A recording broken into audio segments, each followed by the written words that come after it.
So if you've heard me introduce him before, that's okay because I love introducing this guy. This is John Foster that we have with us today.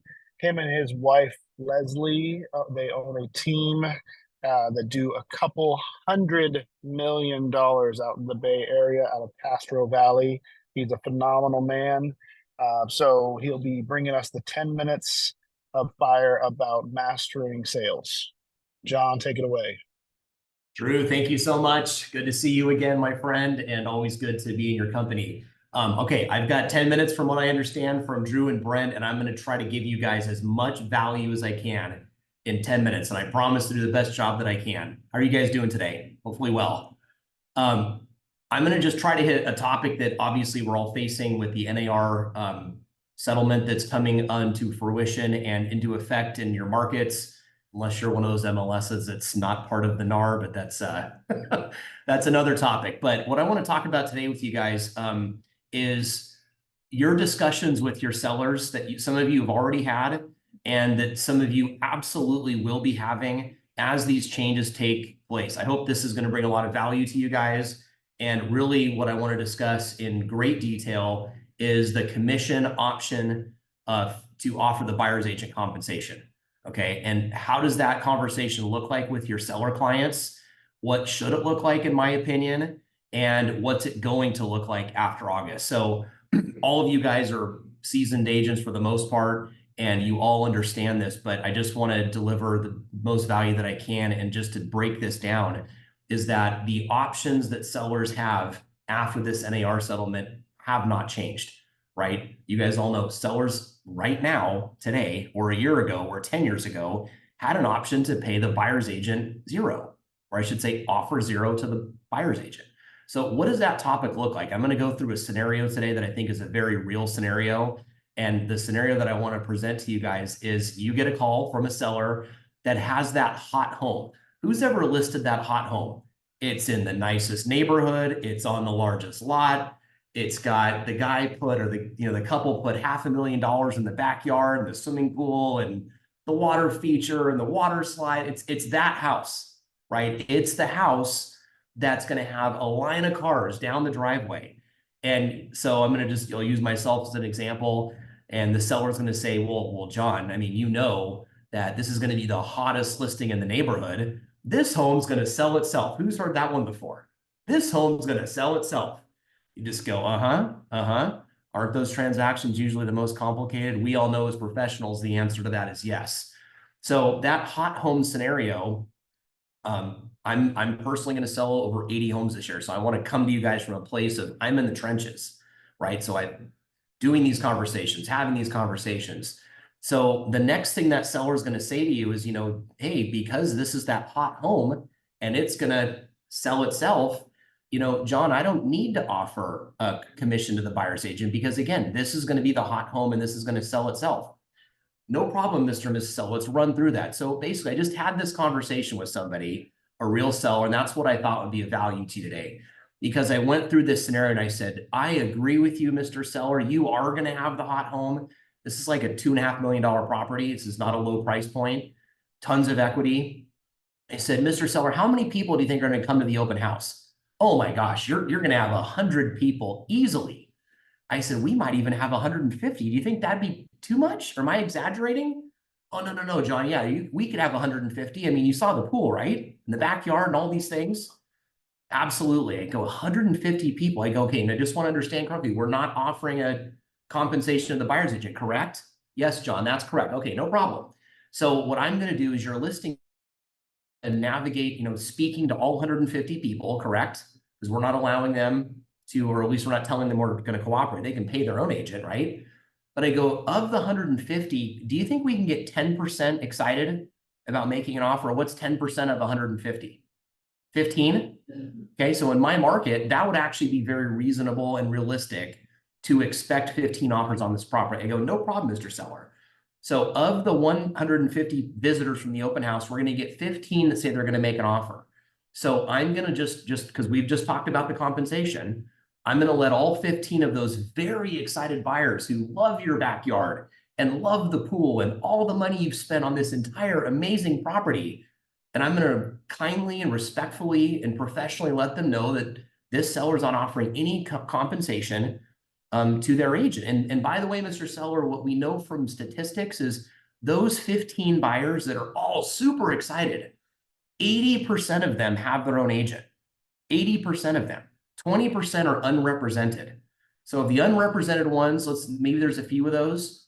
I'm happy to try to work with them myself if they're okay with dual agency. It's legal and ethical, but I need to just describe to them and make sure they're comfortable with dual agency. Of the 80% of those buyers that have their own agent, remember how excited they were as soon as I let them know that they were, there's no compensation available to their agent. Mr. and Mrs. Seller, do you think their excitement could go down a little bit? Right? Because now it kind of turned from excitement into stress, where they're now thinking in their head, oh my gosh, this is a $2.5 million home. My agent's going to expect to get paid 2.5%. Anybody here have a calculator? What's 2.5% of 2.5 million? Anybody want to shout that out or put it in the chat? 65. $65,000. So again, what if they don't have $65,000 after the down payment, after closing costs, after whatever? So Mr. and Mrs. Seller, can you see how maybe 80% of those people that were represented by their own agent, they're super excited because remember, you're the hot home. Don't forget that. So because you're that hot home, yes, there's going to be a lot of people excited, but we don't want to do anything that could possibly harm or deflate any of that excitement, Mr. and Mrs. Seller. Would you agree with that? So for the sake of time, because I know we're running a little bit short, we've got just think 10 minutes here total. This particular seller that, again, John, remember, I've got the hot home. It's going to sell itself. This is going to be easy for you. Those hot homes, and this is kind of I'm giving you guys the cliff notes here. Those are the ones that actually require more work from the listing agent to navigate all of those interested parties. Because when you've got that hot home, there is a line of cars down the driveway. The open house is packed with 40 people at any given time. I want disclosures. I want reports. I want, for, hey, unrepresented buyers, and you want me to work with all of them? You want me to schedule 11 Zoom calls with 11 separate parties to go over the termite report, go over the roof report, go over the pool report, go over the comps, go over the strategy, talk to the lender, get the proof of funds, right? So I'm trying to be a little bit animated here on this call to just, this is what I do in my listing appointment. I'm not trying to be overly dramatic, but imagine the hot home. It's actually not less work because the seller goes, oh, this is an easy one, John. It's actually the opposite is true. Would you guys agree with that? The opposite is true. The hot home that everybody wants, my gosh, I would say more than any scenario, it is even more important for that seller. Again, this is all I tell sellers. I don't say you need to offer compensation. That becomes like a debate. Like I'm arguing with you and you need to do this. I use the word willing. I would suggest you guys do the same. I use the word willing. Try to be very kind, always a true professional, always honest with my clients. Mr. and Mrs. Seller, you interviewed me today because of whatever reason. And all the calls you guys get, they're calling you for some reason. You're the neighborhood expert. You were referred by a past client because you did a great job. They already know you, like you, trust you, whatever the reason. So Mr. and Mrs. Seller, you hired me or you're interviewing me today to tell you the truth and be honest with you. My request is because you do have that hot home. I agree with you. You are absolutely right. Mr. and Mrs. Seller, would it be okay with me if I make a very, very strong, would it be okay with you, excuse me, if I make a very strong suggestion? You need to be willing to offer compensation to the buyer's agent, okay? Because there's going to be 100 people here in the open house and there's going to be 15 offers. Mr. and Mrs. Seller, do we want to do anything that could possibly jeopardize any of the excited buyers? Because I'm going to do a great job and my marketing is going to push all the people you think to your open house, right? And your broker's tour and that offer due date, when we think we're going to have 15, we might have 18, right? I'm not going to let you down. I'm going to do all the work to generate the results that you think. But do we want to do one thing that could possibly jeopardize the success of this sale? Are you sure you wouldn't be willing to offer compensation to the buyer's agent? So in a very short version, you guys, I hope that I've demonstrated that, but the result of that is they were willing to offer, I'm just going to use the term full commission. There's different commissions that are typical in each market. So I'm not going to put out a number in a public forum like that, but this seller was willing after this conversation to offer a full commission. And I know it's going to be a huge success. Any questions, or does that spark any thought, debate, whatever? You want to open that up? Any comments to my the way I handled that? It's not the only way. There's other ways. I thought Love that the was way great, John. Yeah, anyone, Sean, you got a question at all?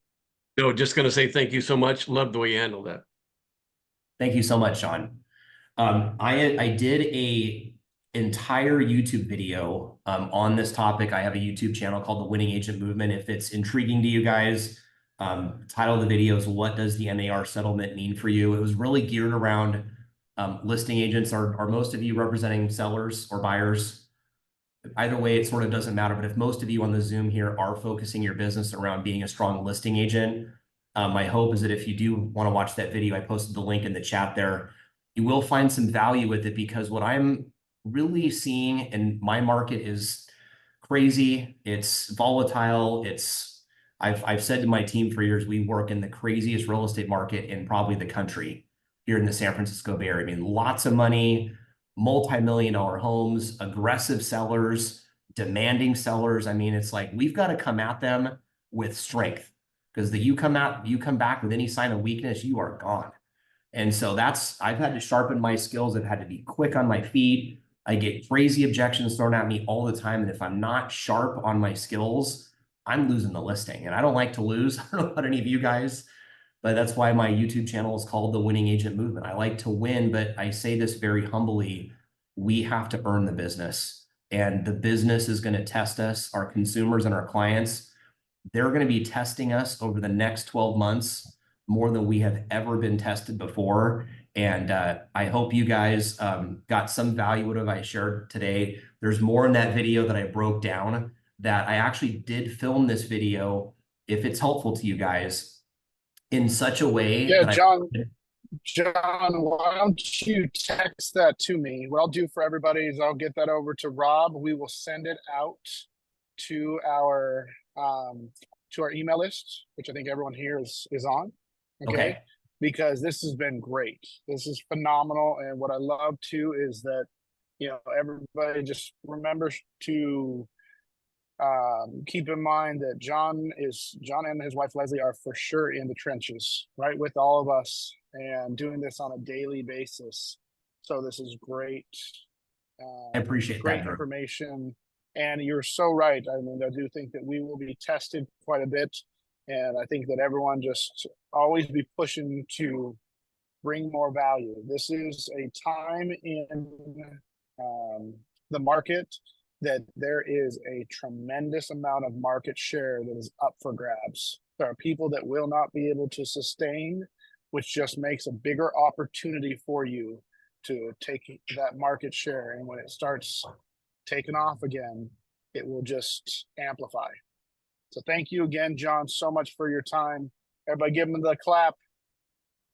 I'll send that video over to you, Drew. And I did film that video to see if it's helpful to you guys in such a way that it was designed to be able to send to your client that maybe has more questions about what does all this NAR stuff mean. So if that is helpful to you guys, that's how I filmed the video. It's like client safe, if you want to call it that.